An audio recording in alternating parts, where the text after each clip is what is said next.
What is going on, everybody? BobbyFi here, going to talk through this American Express open slate, and yeah, I ran some builds. This is sort of where I'm at currently, but I'm going to be changing some things a little bit later. But I'll go through my favorite things in each range and whatnot. We obviously lost Xander, so it's just Justin Thomas and Sungjae in their own price tier at the 10K range. As you can see, I'm sort of near-ish to the field on both of them, a little bit over on JT, a little bit under on Sungjae, but this is probably going to end up right around where I'm at, around the 30% range.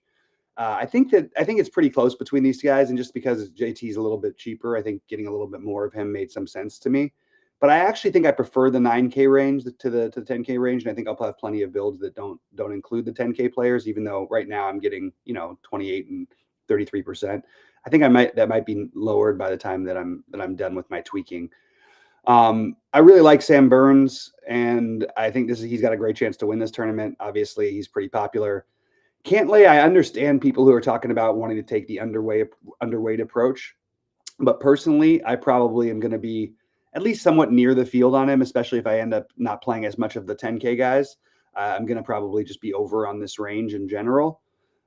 Except for I'm not getting to as much Gracerman. I'm not getting to as much Siwoo.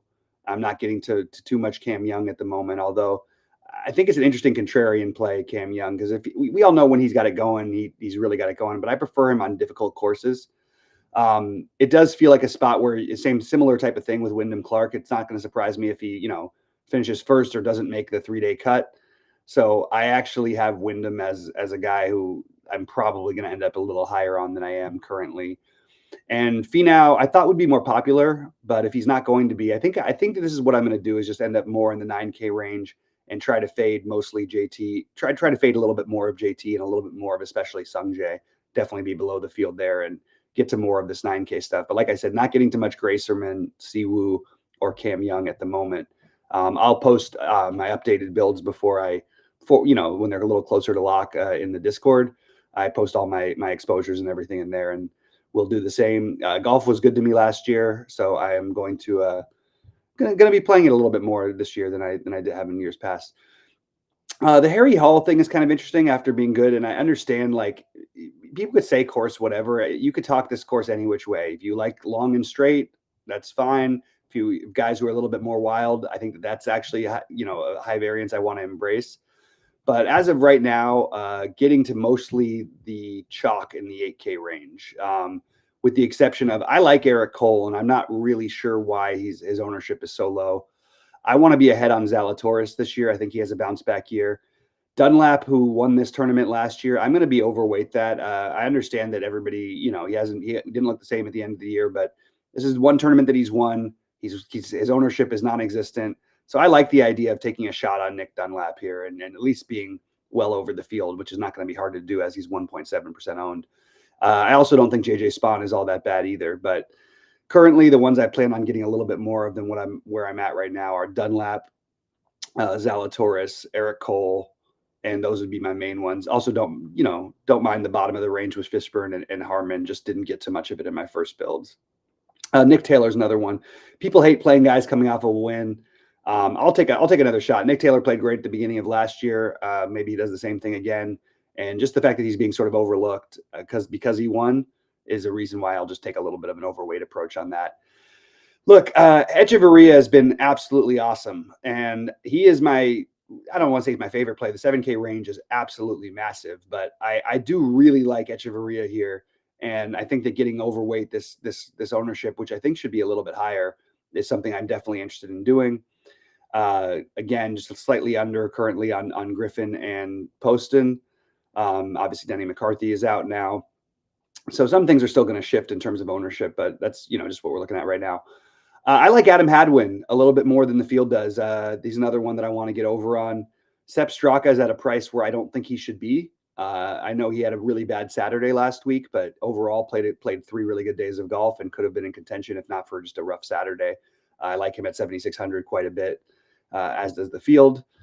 Cam Davis is somebody who projects well in the models and is not getting much ownership, so I'm going to be overweight that play. And I'm really just going to talk about the guys who I'm mostly overweight on. I'll mention a few of the ones I'm even with as we go down the list, and then we'll talk about some favorites from each range. And I'm going to have to commit myself to one guy from each range, and still trying to figure that one out. Keith Mitchell, again, I just think that the ownership is driving why I'm getting to some of them. I do like the Keith Mitchell play, and at 7,400, it feels like he's as good as a lot of the guys in the 8K range, or at least close. Not his best form in general lately, but I do think that Keith Mitchell's worth taking some stabs at 7,400 only. Mac Meisner going to be near the field with that one. The one I'm interested in and possibly making a big overweight decision on is Jesper Svensson. Played really, really well. Just because he's not playing on the courses on the tour that we know of doesn't mean that he's not been awesome. I think Svensson is a really, really good play, and I'm only, currently I'm still 4x the field on him, but I think I might go way over on this by the time all is said and done. And Svensson is one that I think is just a great way to get different on this slate. And there's going to be a lot of guys you can get different with, but he is certainly one of them. Taylor Moore, I don't know why. I have a rule. I never don't play some of Taylor Moore, so I'm going to at least put a little 2 in there because he's just one of my guys. And again, not getting much of them, just making sure that I have somewhere near the field on that one. All these low-owned guys that no one's interested in. Mackenzie Hughes, I currently didn't get much in my first builds. Eric Van Rooyen didn't get much in my first builds, but I will take some shots on them. I will probably end up overweight those guys. Not as interested in most of the rest. Jackson Suber, I wanted to mention. He's been really good, and I like the idea of getting ahead on this guy. So I want to play some Jackson Suber this week for sure. I'm a little higher on the Canadians also, and you can see Chris Kirk. I mentioned Hadwin already. But I do like the idea of getting overweight the Suber, projected with almost no ownership, getting 10x the field. That feels pretty good to me. Maybe it's more of a stab, but it's something that I like quite a bit. And as I mentioned, I do like the Chris Kirk play a little bit more than the field does. Look, a little bit of Matty Schmidt as we go down, a little bit of Matt Kuchar in the under 7K range. Not getting to a ton of this range in general. I want to take some shots again on Frankie Sappin. Had another one who had a bad day, but mostly played really good golf and pretty good form. I like the idea of getting overweight that play. And as you can see, sort of spread out most of the other places. I do like Carson Young as in terms of a value guy, but no surprise there. He actually profiles pretty well for this course, but in general, I always play a little more Carson Young than most of the field does. So I am probably not going to change that anytime soon, including this week. But I don't think you have to do much to get over the field on a guy like that in general. Zach Johnson was leading on day 3 at some point during the last tournament, and he's getting no ownership. I still don't have a lot of love for it, and didn't find a whole lot else that I was super interested in the really cheap range. Just you really don't need to go there. However, if it might not be the worst idea to get a little bit of, you can see I got 1% of KH Lee, but not getting to much on the under 7Ks. And usually that's something I like to do is implement these under 7K guys just because the ownership a little bit more than maybe the field does. So again, not getting to a ton of it at the moment, but going to rerun some things, going to import Sheets' projections. Just so everybody remembers, one of the great things about our site is that we have the 3 projection options, Goldie, Sheets, and then the average. And, we can use the average between that and SaberSim. SaberSim is the default, but anytime you want to upload Sheets in there, I think that makes a lot of sense. His projections have been absolutely on fire. And Goldie's have been incredible as well. So I think it's really a good idea to try and get some exposure there. It's one of the advantages of using the site is that we've got these different projection sets as well as, all the other content we do and all that stuff. But I do want to encourage people to check it out. And we have a 1099 trial right now. I would encourage people to take a look at it because it really, really is awesome once you figure out how to use it. It's great. And Sheets has put up a ton of tutorials on how to use it, how he uses it. And there's different ways everybody uses it, but Sheets' way has been the most effective so far. So I'm sort of clinging on that one. But as I'm going to use Sheets' projections, rerun some stuff, and then make some harder decisions. So me and Sheets usually play our game. I'm going to play it solo today, and that is who is going to win this tournament. And I am going to say Sam Burns. I have I feel like there's a lot of guys I could say up here at the top, but Sam Burns is probably my favorite. Probably ends up being the spend up I end up the highest on. Currently, he's my favorite to win.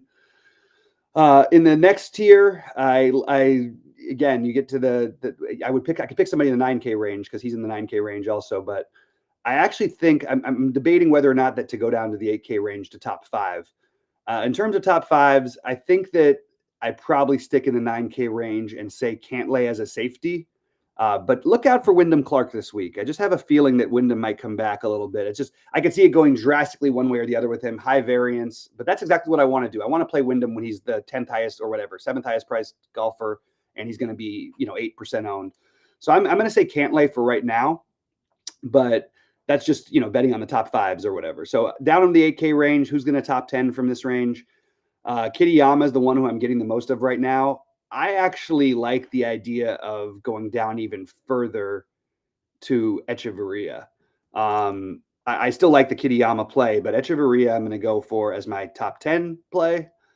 Top 20, we're going to stay in the 7K range.